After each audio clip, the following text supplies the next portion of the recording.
Uh, uh, Myself Saptarshi, and I'm from West Bengal, Kolkata, and I done my BTech from Meghnad Institution of Technology in Electronics and Telecommunication.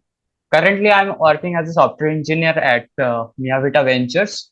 Uh, it's a startup company that's working on real estate projects, and that's all. Okay, that's quite good. Okay, you told me like you are just being professionalism from the electronics. So why should you choose this CS department? You can go inside the CS as well, like electronics as well. Actually, the thing is, my interest is in electronics, but when I start working on coding and that stuff, okay, I love the development part. So that's why after that I changed my field to CS. Yeah, but like circuit programming and in the other fields are also available with the electronics as well. So like you can guys will be going towards there. Like you can make the circuit coding, which is the tougher part of that as well in the coding entire system. So that can Right. also be the operation as being there. Hmm. Yeah, I already done Arduino programming and C++, etc. Before that, but after in my third year, I realized that development is quite good, matlab, means quite interesting, and there are a lot of opportunities in development sector. Uh, so that's the part actually. Okay, okay. So who's the Hmm. person who guide you about the like development and all? Uh, I started from YouTube actually, and after that, I have a teacher in my college. He told that like electronics is kind of expensive part. If you good at electronics, you know the circuit diagrams and coding and at all. Uh, uh, okay, no. Uh, Okay. If you start with coding, okay, then the circuit diagram and other things are actually very hectic that you cannot manage at once. Okay, you need a team to manage that, and that's why I start development. Okay, that is quite good. So how much experience you have? Hmm. Currently, I have 3.10 years. Okay, so what was your current package? Current package 4.2 LPA. 4.1. Okay, that is quite good. So like from like last 3 years, you are working in the same company or you have switched? I switched between three companies. Actually, I'm start as a freelancer and then joined a full-base company called Avisuk Technologies. They are working on WordPress and PHP stuff.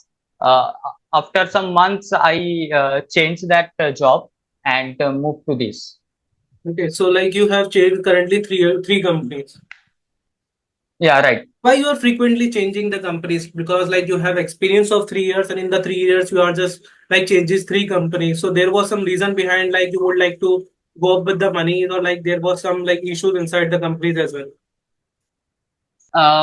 There was some issue inside companies like my first company is a service based company and they are have a very hectic schedules and I don't like WordPress, okay, Okay. because even though WordPress is a good technology, but if you work as a WordPress developer, just put and plug in themes, okay, it's too boring.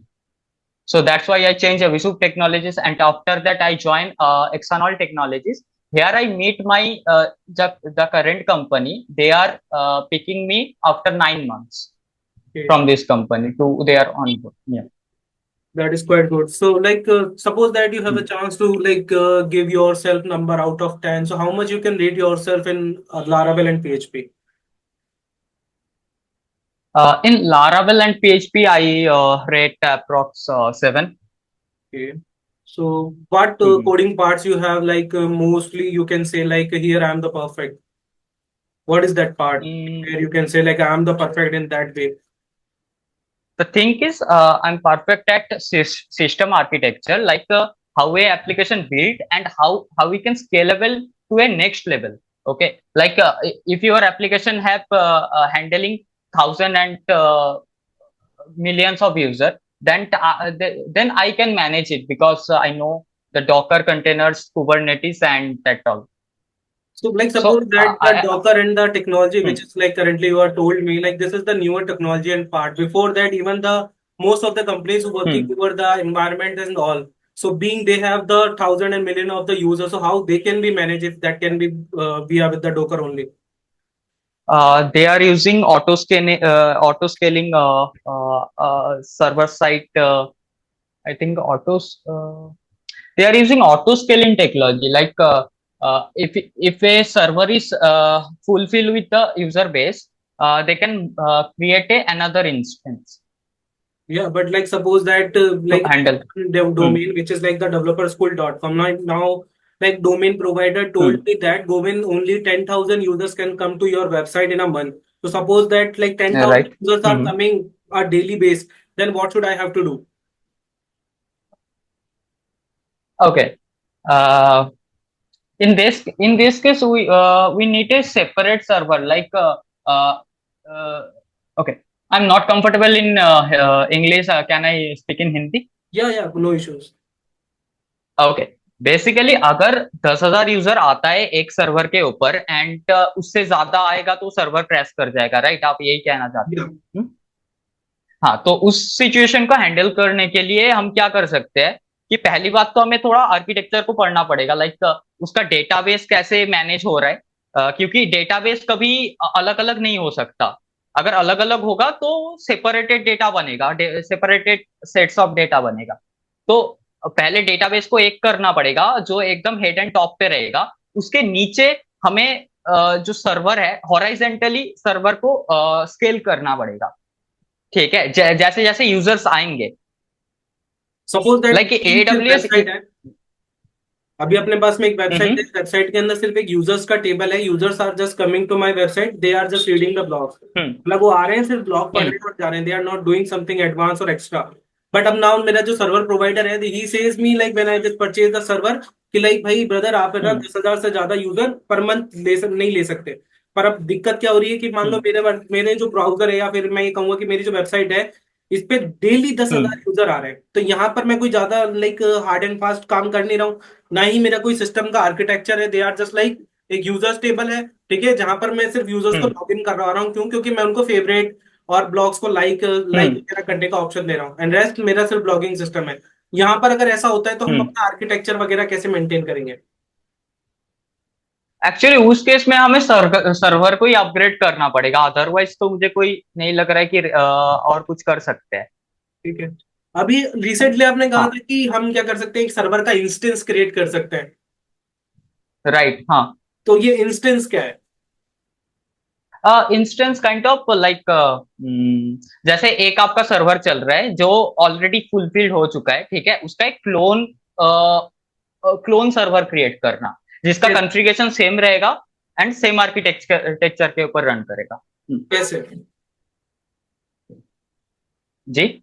Server cloning कैसे कर सकते हो आप अपने code से, क्योंकि आपकी coding और सर्वर तो एक डिफरेंट पार्ट हाँ, होता है, सर्वर के ऊपर कोड होस्ट होता है, ओके, राइट। हम्म। वहां पर आप क्लोन कैसे नाउ द करोगे? थिंग,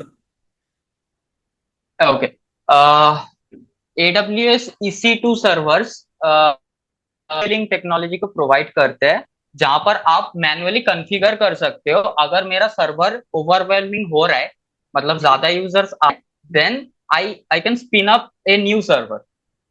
हाँ, पर उसके लिए पहले हमें तो इंस्टेंस बनाने होते हैं उसके, जब भी हम EC2 बना रहे होते हैं तो उस टाइम पे हमको पहले से इंस्टेंस बनाने होते हैं, या फिर हमको हाँ, मेमोरी की कॉन्फ़िगर करना कैपेबिलिटी पड़ता है, देनी होती राइट। है।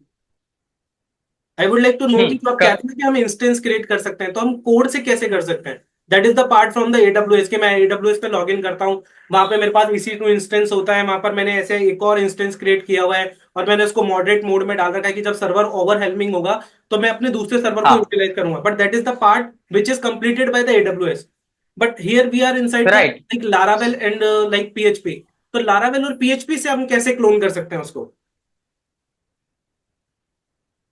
लारावेल एंड PHP से कैसे क्लोन कर सकते हैं? बिल्कुल, क्योंकि जब मेरी हम्म। वेबसाइट चल रही होगी तो यूजर तो मेरे लारावेल या PHP का जो मेरा फ्रेमवर्क है या जो भी मैंने वेबसाइट बनाई है हम्म। कहाँ पर आया होगा, एंड सबसे पहले पता सिर्फ लारावेल को ही चलेगा कि भाई ये यूजर आ गया, और एक बार भी अगर मेरा कोड फट गया तो उसके बाद में मैं अगर इंस्टेंस हाँ क्रिएट भी कर दूं तो यूजर का वो जो लाइक रेस्पॉन्स होता है वो तो मेरा फैब्रिकेटेड हाँ। होगा ही नहीं।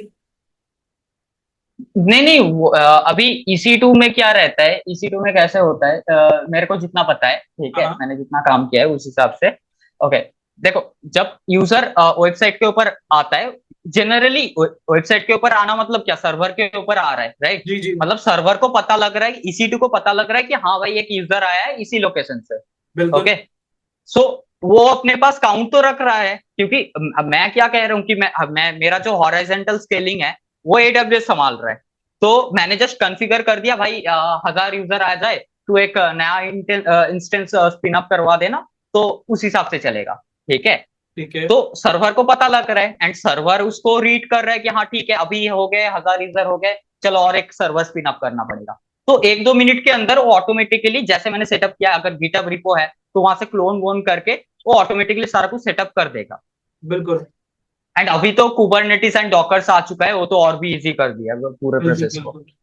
बट लाइक मैं ये कहना हम्म। चाह रहा हूँ कि ये जो जितना भी पार्ट है हमारा, ये हमारा कोडिंग पार्ट हम डिसाइड नहीं कर रहे हैं। ये तो क्या है कि जैसे जो डेवऑप्स के अंदर का हाँ पार्ट आ गया, हम अगर डेवऑप्स वगैरह के थ्रू हो हाँ, गया ये डेवऑप्स तो आ हम गया। लोगों को पता होता है। हम्म। बट लारावेल और पीएचपी हम्म। इसमें कहाँ से आएगी कि जब अगर हम कहते हैं कि मैं लारावेल और पीएचपी से लेकर एक स्केलिंग एप्लीकेशन बना सकता हूँ जहाँ पे 10,000 चाहे मिलियन ओके, कितने भी यूजर्स आए, तो वहां पे मैं क्या कर सकता हूँ?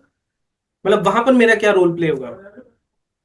एक्चुअली एक्चुअली ऐसा ही नो कि अगर आपको एप्लीकेशन को स्केल करना है, हाँ। देन आपको डेवऑप्स इंजीनियर का जरूरत होगा, क्योंकि विदाउट डेवऑप्स इंजीनियर मतलब क्या है कि आपका लारावेल आपका कोड स्ट्रक्चर लेके चल रहा है, आपने क्या क्या फंक्शंस लिखे हैं, यूजर जब कहाँ पर क्या क्या क्लिक करेगा एंड कौन सा डेटा लोड होगा, वो सब डिफाइन कर रहा है, राइट।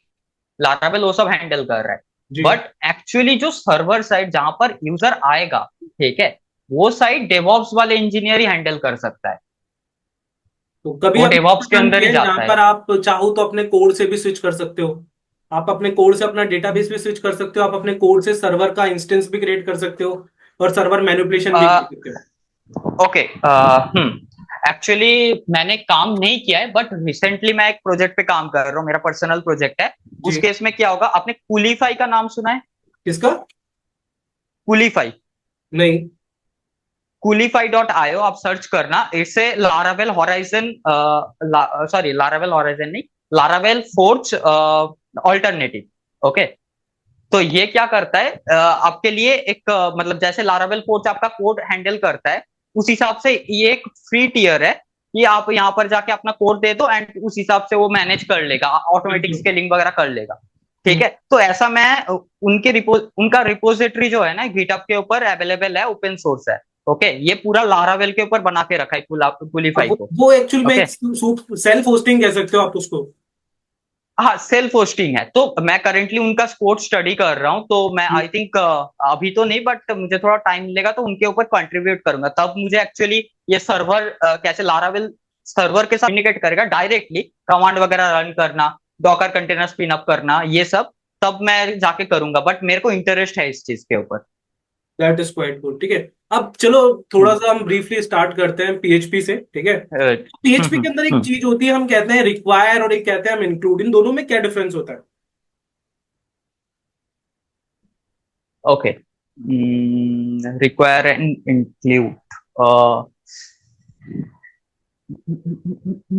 ओके, रिक्वायर मतलब, इंक्लूड मतलब तो सिंपल है कि आपको इंपोर्ट करना है किसी चीज को, ठीक है। मतलब आपका कोई पीस ऑफ कोड है जहां से आपको डेटा, मतलब कोई फंक्शन या किसी को कॉल करना है, तो हम इंक्लूड का यूज कर लेते हैं। बट रिक्वायर,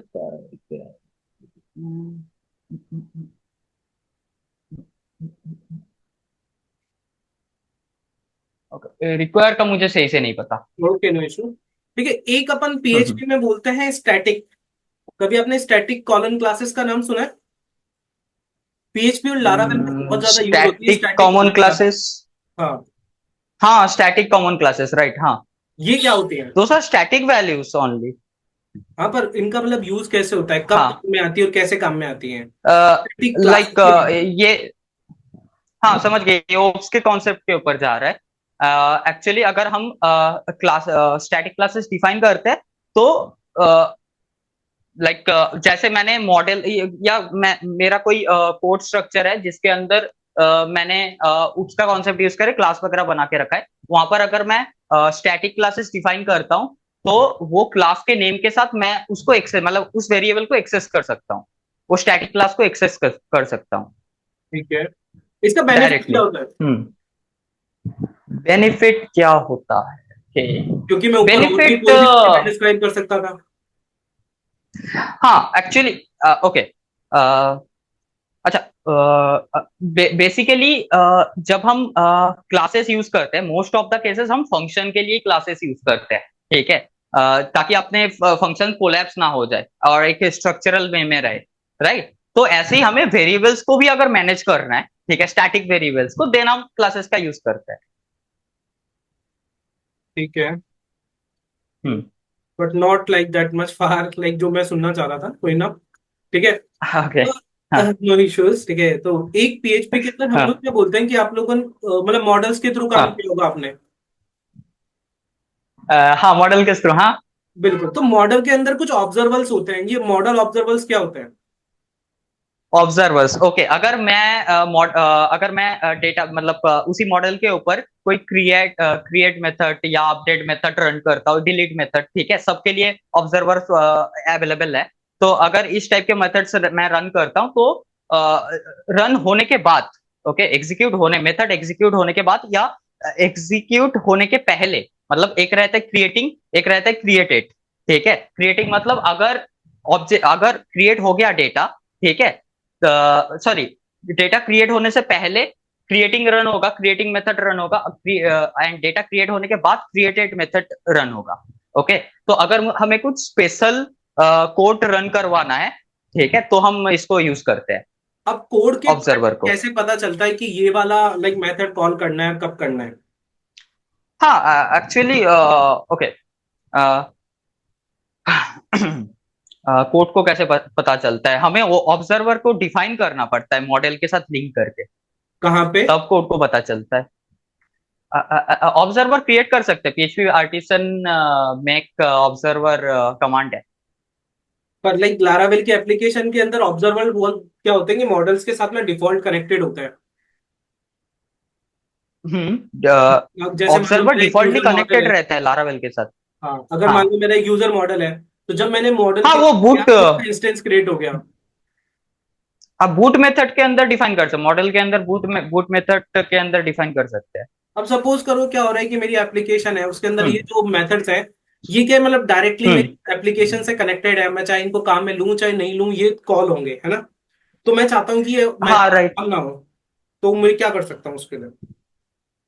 ओके, ये ऑब्जर्वर के केस में ना, राइट। हाँ। ओके, एक मैं रिमेम्बर नहीं कर पा रहा हूँ, ठीक है, एक मेथड है, उसको हमें जस्ट पास करवाना होता है। मैंने किया था इस पे, मैंने किया था ये चीज, बट मेरे को रिमेम्बर नहीं हो रहा है अभी। कोई दिक्कत नहीं है। एक मेथड है, हाँ, वो क्रिएट या जो भी आप एक्शन परफॉर्म कर रहे हो उसके साथ पास करवाना रहता है। ठीक है, अब लारावेल के अंदर क्या होता है हम्म, कि देखो, अपन बाकी लैंग्वेजेस के अंदर भी अपन क्रोन वगैरह चलाते हैं, पर लारावेल उसको एक नाम से डिफाइन करता है जिसे हम शेड्यूलर बोलते हैं। राइट हाँ। बट शेड्यूलर की एक हम्म परेशानी है, इट वाज लाइक कि क्या होता है कि जैसे मान लो अगर मैंने कोई फंक्शन ब्राउजर पे हिट किया तो एक ही बार चलता है। हाँ अब मैंने लारावेल में अगर उसको मतलब अगर सर्वर के थ्रू चलाया क्रोन से तो भी वो एक ही बार हिट होगा। पर अगर वो आप शेड्यूलर हाँ के थ्रू चलाओगे ना, तो आपका पर्टिकुलर फंक्शन दो हाँ। बार हिट होता है हर बार। तो ये क्या इशू होता है लारावेल में, और ये क्यों होता है? एक सेकंड, रिपीट करिए एक बार। लारावेल के अंदर बेसिकली शेड्यूलर का नाम सुना है आपने? हाँ हाँ हाँ। हम्म। शेड्यूलर की एक परेशानी है कि अगर आप उससे कोई भी फंक्शन अगर कॉल करते हो तो वो उसको दो बार कॉल कर लेता है। ओके, दो बार कॉल करता है, ओके ठीक है। तो ये इशू क्यों आता है अ, लारावेल में, उसे कैसे रिजॉल्व कर सकते हो आप? दो बार कॉल करता है, ओके। स्केड्यूलर बेसिकली जो कर्नेल के अंदर, कमांड कर्नेल के अंदर हम लोग जो स्पेसिफिकेशन लिखते हैं, राइट। जी। ओके, दो बार कॉल होता है क्या? ऐसे तो मेरे को तो इशू इशू फेस नहीं हुआ ऐसा कि एक्चुअल में टू अगर टाइम्स आप कॉल हो रहा है। जैसे देखो क्या होता है कि हाँ मेनली मैं अगर मान लो मेरा शेड्यूलर है, मैंने एक फंक्शन बना दिया कर्नल में, उसको एवरी मिनट पे डिफाइन कर दिया, तो जब भी मैं उसके अंदर फाइल राइट का कोड लगाऊंगा तो वो फाइल मेरी दो बार राइट होगी, हाँ हमेशा दो बार राइट होगी, है ना? अगर अब मैं उसके अंदर कोई भी कंडीशन लगा दूं, कैसे भी लगा दूं, वो कोड हमेशा 2 बार ही चल रहा होगा। तो आप कभी एक बार ट्राई करना, आपको उससे मिलेगा। और उसको लाइक ओवरलैपिंग का issue, Laravel overlapping. Okay, Laravel overlapping, ठीक है, मैं ये हाँ स्टडी करता हूँ, ठीक है, नो बिल्कुल प्रॉब्लम। बिल्कुल। बट मैंने आज हो गए मैं, मतलब जो प्रोडक्ट बेस्ड करंटली जो कंपनी में काम कर रहा हूँ उसके अंदर बहुत सारे क्रॉन जॉब्स रन होते हैं, मतलब डेली बेसिस पे एंड डिफरेंट डिफरेंट टाइमिंग पे, जी ठीक है, जी। क्योंकि उनका काम ही वही रहता है कि उनका मतलब ईमेल्स वगैरह सेंड करना, व्हाट्सएप मैसेज वगैरह सेंड करना ओवरऑल डे, ठीक हम्म, है। तो कभी मेरा मतलब ये इशू हमें फेस नहीं हुआ कि डबल बार मैसेज जा रहा है या डबल बार ईमेल जा रहा है बिल्कुल। वो आपको क्रॉन जॉब इसलिए से। नहीं हो रहा होगा क्योंकि लारावेल के अंदर एक होता है कैशिंग सिस्टम। आपको लारावेल में कैशिंग अनेबल हम्म। करनी पड़ती है, डिफॉल्ट अनेबल नहीं होती। जबकि हम बाकी लैंग्वेजेस में काम करते हैं तो अच्छा। वहां पर क्या होती है कि कैशिंग अनेबल्ड होती है। तो लारावेल के अंदर हमें कैश ओके। कंट्रोल करना होता है। तो लारावेल क्या करता है, जब भी मे आपका बी। एप्लीकेशन चल रहा होता है उसको कैश में सेव कर लेता है।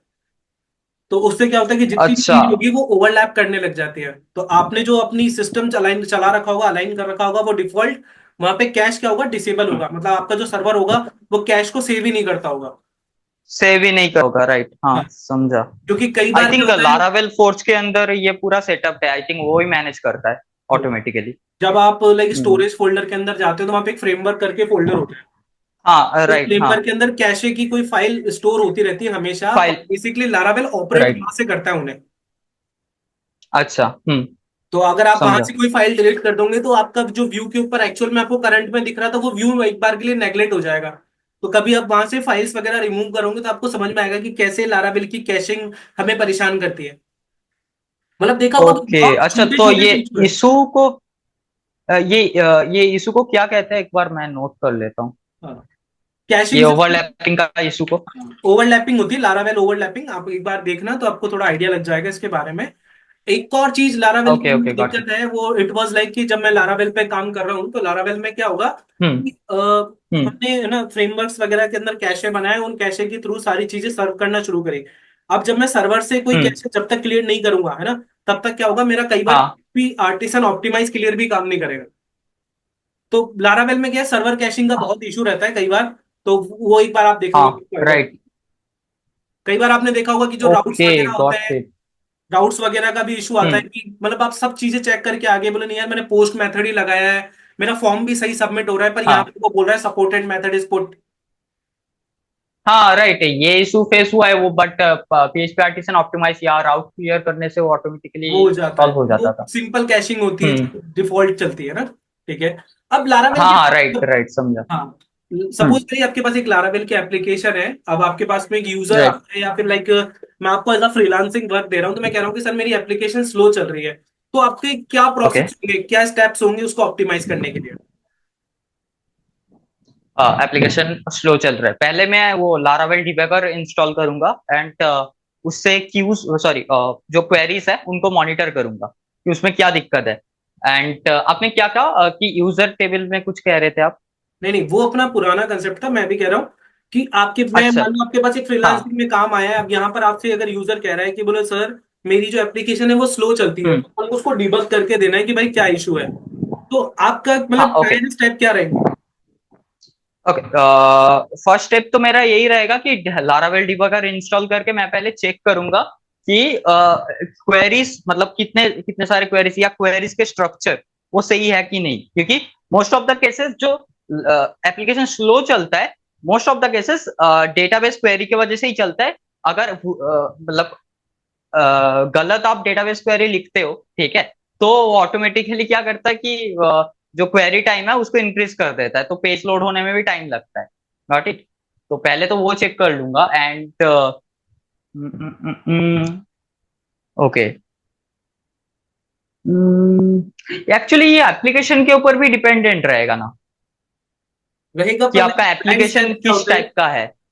हाँ बट लाइक हम्म। जो हमने इंफ्रास्ट्रक्चर या जो भी उसका लाइक सिस्टम अलाइन किया होगा, स्ट्रक्चर डिजाइन किया होगा, वो हम लोग क्या करते हैं एक सेफ मेथड हम्म। पे डिजाइन करते हैं, जहां पर हम टेम्पलेटिंग का पार्ट काम में लेते हैं, मॉडल हाँ, को अलाइन कर देते हैं। तो वो बेसिक स्ट्रक्चर चाहे आप लारावेल में किसी का भी उठा लो, वो लगभग लोगों का सेम होता है। क्यों? क्योंकि हाँ, वो एक फ्रेमवर्क है, उसने पहले से डिजाइन कर रखा है, फ्रेमवर्क है। आर्किटेक्चर यही रहने वाला है। हम्म।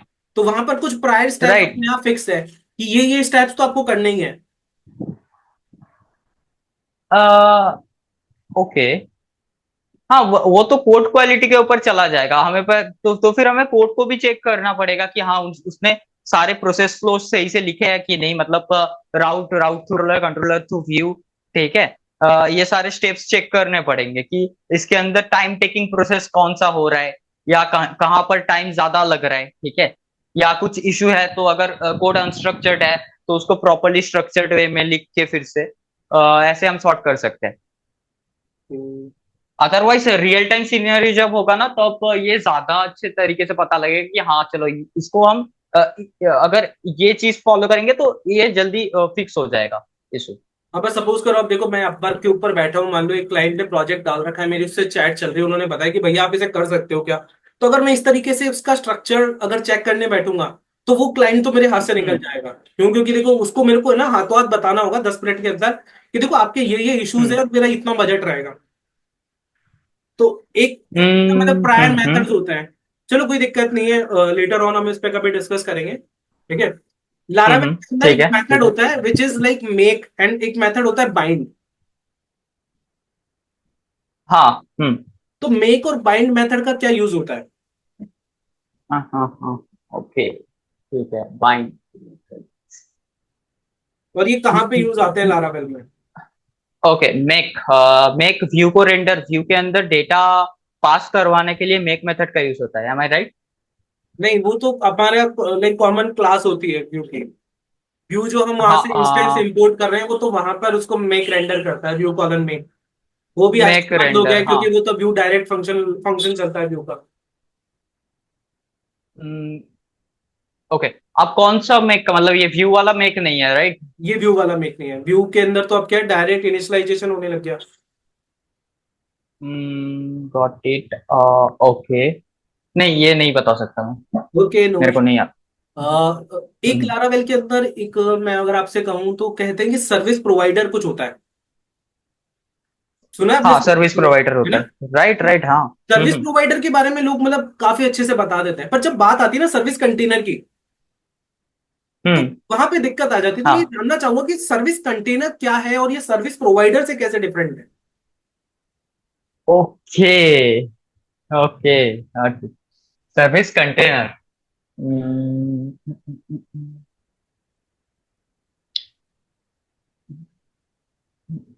सर्विस कंटेनर नहीं, नहीं पता। Okay, no issues. ठीक है। अब एक हम्म। वैसे भी हमारी लाइक कॉल थोड़ी देर में डिस्कनेक्ट होने वाली है, क्योंकि मेरे पास में जूम का पेड वर्जन नहीं है ना, तो शायद 45 मिनट में कॉल हाँ। डिस्कनेक्ट हो जाती है। तो मैं जल्दी जल्दी एक बार है ओके। ना अपना बाइंड अप करने की कोशिश करता हूँ, ठीक है। अब हम्म। लारावेल के अंदर ये सारी चीजें तो हमें समझ में आती है कि देखो हर कोई के लिए ना बेसिकली व्यू है, या फिर उसके पास हाँ। ऐप होगा या मॉडल्स हम्म। होगा, है ना, राउटिंग होगी। ये चार चीजें राइट। के अंदर बेसिकली पूरा लारावेल मिक्सअप हो जाता है। फिर वो कॉन्फ़िग वगैरह की हाँ, फाइलें हमें कैसे हेल्प करती है, that was around other things, ठीक है। पर अब लारावेल के हाँ, अंदर क्या होता है कि है ना, कुछ लाइक प्री डिफाइंड मेथड्स होते हैं। Pre defined methods in the sense कि हाँ। आपको है ना कुछ काम हम्म। इसी तरीके से करना है। जैसे मैं क्यूज की बात करूं, तो क्यूज के अंदर आगे तो हाँ। पीएचपी आर्टिसन रन क्यू और पीएचपी आर्टिसन हम्म। क्यू वर्क, है ना, ये दो कमांड होती है। तो उसमें हाँ। डिफरेंस क्या होता है? ओके, क्यू वर्क के अंदर run Q and partition, run Q and Q work. Basically Q work क्या करता है, क्यू वर्क आपके सारे क्यूज को रन करने के लिए, लाइक आप प्रायोरिटाइज कर सकते हो क्यू क्यू। ओके, पार्टीशन, एक सेकेंड। अगर आपको प्रायोरिटाइज करना है, लाइक मेरा कौन सा पहले चलेगा, मतलब कौन सा फर्स्ट प्रायोरिटी पे रहेगा, या कौन कौन से क्यूज को मैं रन करना चाहता हूँ, उसको डिफाइन करने के लिए पेज प्रायोरिटाइजेशन क्यू वर्क का यूज होता है। एंड रन क्यू का तो यूज मैंने कभी नहीं किया वैसा कुछ। ठीक है, नो इश्यूज। क्यू वर्क, हाँ, most of the cases Q work ही होता है कि हम लोग यूज करते हैं, क्योंकि उस पे रहता है कि वैसे लोकल डेवलपमेंट के लिए क्यू वर्क यूज करते हैं, क्योंकि वहां पर हमें पता है कि हमें कौन कौन सा क्यू जॉब्स रन करना है, ठीक है। बट सिस्टम को तो नहीं पता, तो हम फ्लैग के थ्रू पास कर सकते हैं वहां पर। ठीक है, बट लाइक अगर मैं दूसरे कंसर्न में बात करूं, तो एक्चुअल में क्या होता है कि जो क्यूज हमने बनाई है वो लगभग हमें सारी चलानी होती है। बिकॉज एक ये तो एक अलग डिफरेंट सेगमेंट हो गया लारावेल का, कि जहां पर आपको कोई अगर टास्क है हम्म। जिसको प्रायोरिटाइज करके चलाना है, उसको एक बार चलाते रहना है, चलाते रहना हाँ, है। तो मतलब कुछ ज्यादा हम्म। डेटा एक साथ आ गया, बहुत सारे लोगों को एक साथ मेल भेजनी है, तो हमने क्यू भेज दी, और एक समय पर भेजनी है तो उसको राइट। शेड्यूलर में सेट कर दिया। तो वो तो शेड्यूलर और क्यू हम्म तभी बनाते हैं जब हमें उन्हें चलानी होती है, तो मतलब हम्म। चलनी तो सारी हाँ राइट। है ना? हाँ तो हाँ मेरे हिसाब से मुझे नहीं हाँ। लगता कि हमें फ्लैगिंग करने की इशू है, ठीक है, फिर भी हम लोग कई बार वहां पे फ्लैग दे देते नहीं हैं नहीं, कि सर्वर इन server side PHP artisan Q work डालोगे तो आपका तो सारे क्यूज ऑटोमेटिकली ऑपरेट होने, मतलब वो क्या बिल्कुल होता है, सर्वर डिस्कनेक्ट नहीं होता, वो बिल्कुल टर्मिनल के बिल्कुल। अंदर चलता ही रहता है। वो हाँ टर्मिनल के अंदर चलता रहता है, वो हम एक बार स्क्रीन बना के चला देते हैं, देन वो सारी चीजें रन होती रहती है। हाँ, हाँ, दैट इज रन द होती पार्ट। रहती है, हाँ, राइट। वो तो हम्म सर्वर पार्ट में चला जाता है, क्योंकि अगर आपको उसके थ्रू चलाना है तो आपको उसको स्क्रीन में चलाना होगा, या फिर आपको उसका शेड्यूलर हाँ बनाना होगा, पर शेड्यूलर फिर शेड्यूलर स्क्रीन में चलेगा। बात तो वही है, एक हाँ ना एक चीज राइट, तो बात आउटसाइड तो वही चलेगी। है। Right right. ठीक है। अब लारावेल के अंदर यार मॉडल्स तो होते हैं, models are like good thing, पर मतलब क्या होता है कि अगर मान लो मैंने यूजर मॉडल काम में लिया, और अगर मैंने डीबी काम में लिया, तो क्वेरी बिल्डर फास्ट होता है या मॉडल फास्ट होता है? क्वेरी बिल्डर फर्स्ट होते हैं या मॉडल फर्स्ट होते हैं? According to Laravel architecture model first होगा, क्योंकि वो एक स्ट्रक्चरल वे में लिखा गया है ना।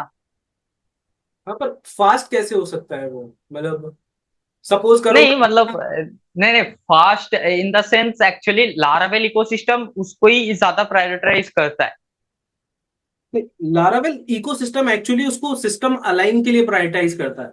लाइक सपोज करो मेरे को आपको बुलाना है, हम्म। और मैंने लाइक किसी और को कहा कि भाई सप्तऋषि को बुलाना है ना, तो इट वाज लाइक कि हाँ मेरे पास में मुझे पता है कि मैंने किसको बोला था, किसके थ्रू आपके पास रिक्वेस्ट गई है। तो अगर आपको जवाब देना हाँ होगा तो आप उसी बंदे को बोल दोगे कि नहीं यार मैं अभी बिजी हूँ, उनको जाके ये बता देना।